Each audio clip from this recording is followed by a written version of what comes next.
بسم الله الرحمن الرحيم.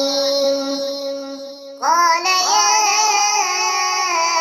آدم أنبئهم بأسمائهم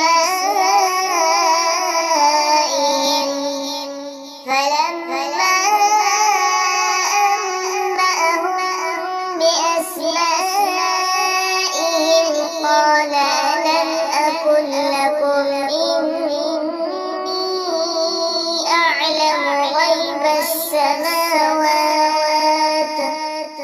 غيب السماوات والأرض وأعلم ما تبدون وما كنتم تكتمون. وإذ قلنا للملائكة اسجدوا لآدم فسجدوا إلا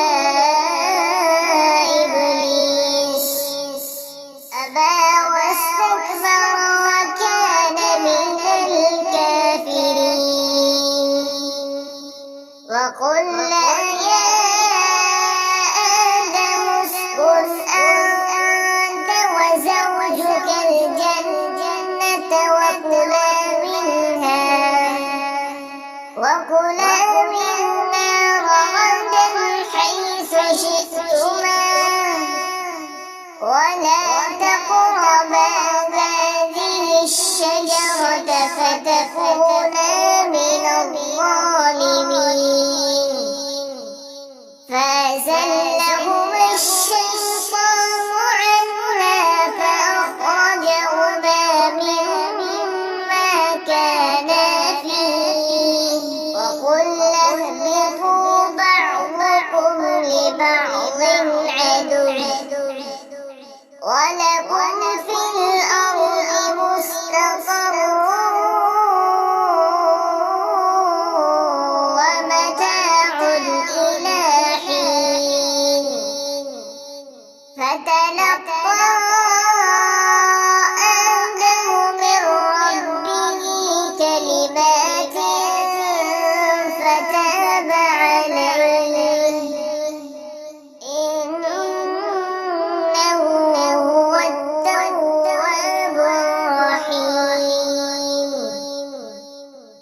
قلنا اهبطوا منها جميعا فإما يأتينكم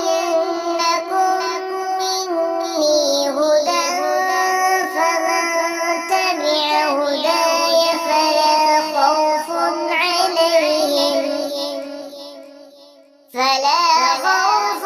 عليهم ولا هم يحزنون.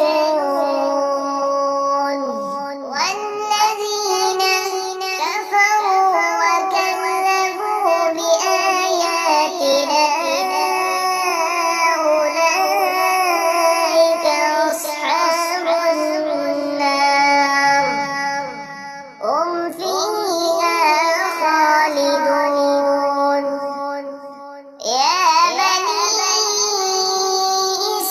إسرائيل اذكروا نعمتي التي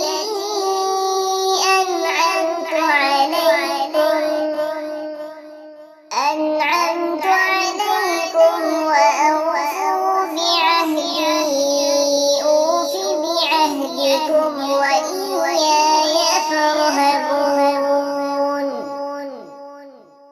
وآمنوا بما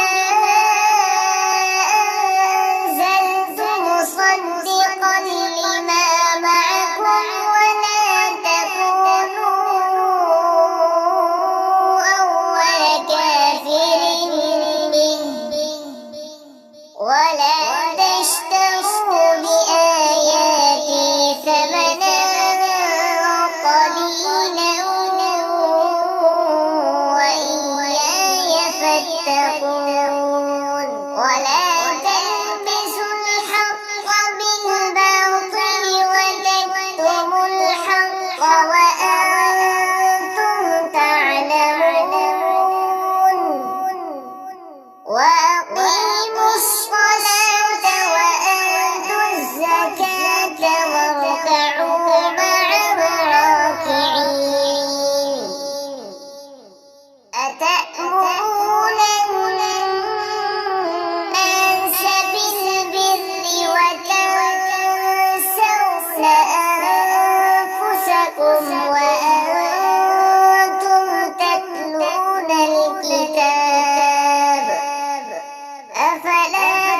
تاكلون واستعينوا بالصبر والصلاة وإنها لكبيرة إلا على الخاشعين الذين يظنون أنهم ملاقو ربهم وأنهم إليه راجعون يا بني إسرائيل اذكروا نعمتي التي أنعمت عليكم وأني فضلتكم على العالمين واتقوا يوما لا تجزي نفس عن نفس شيئا ولا يقبل منها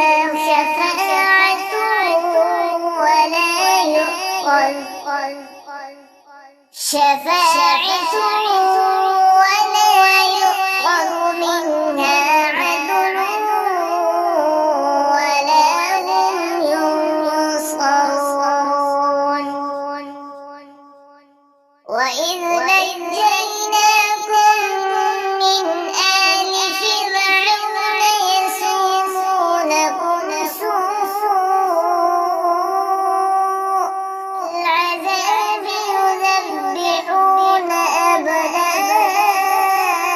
أبناءكم ويستحيون نساءكم وفي ذلكم بلاء من ربكم عظيم وإذ فرقنا